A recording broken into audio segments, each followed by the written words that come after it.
Hello everyone.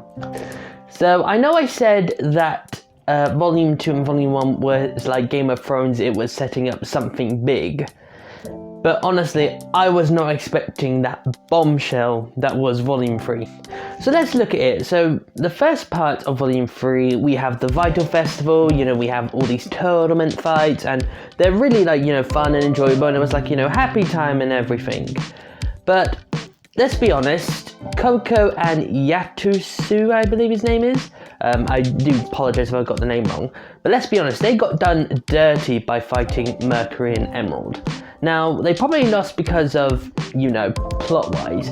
But it's still like, come on, like, they barely put a scratch, or not even a scratch, on Emerald and Mercury.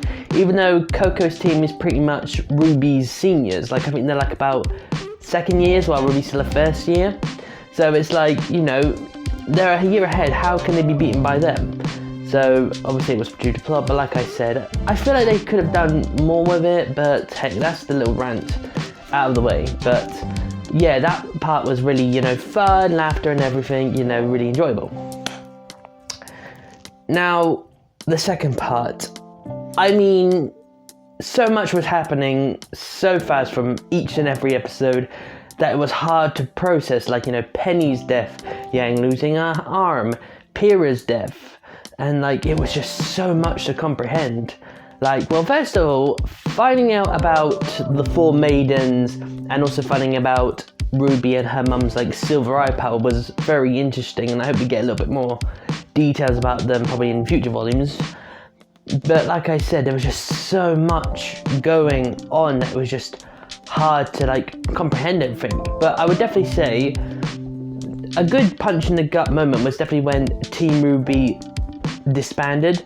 Like, I know it's probably going to be temporary and they're probably going to reunite in a future volume, maybe next one or more on, but they all went their separate ways. Like, Yang stayed at Yang and Rwby's house with her father to recuperate, obviously after losing her arm.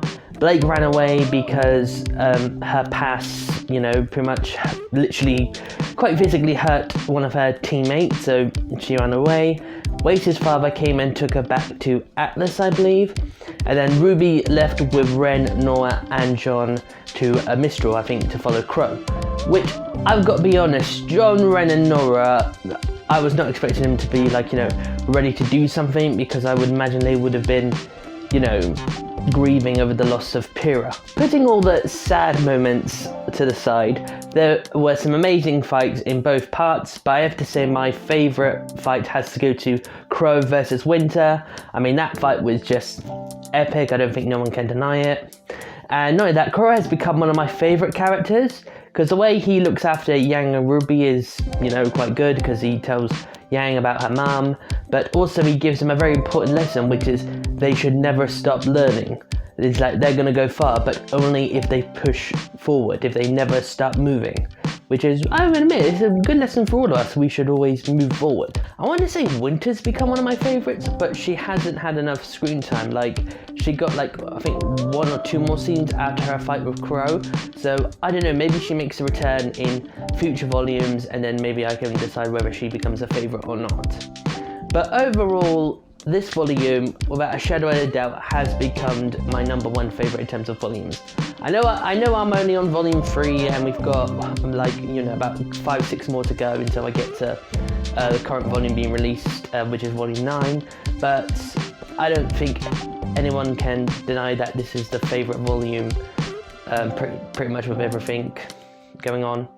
And to be perfectly honest, I'm looking forward to watching volume 4, which is coming up, to find out what is actually going to happen with Rwby, all the members. And that's the end of this video. Thank you for watching, and hopefully you'll be back next Saturday to hear my thoughts on volume 4, okay? See ya!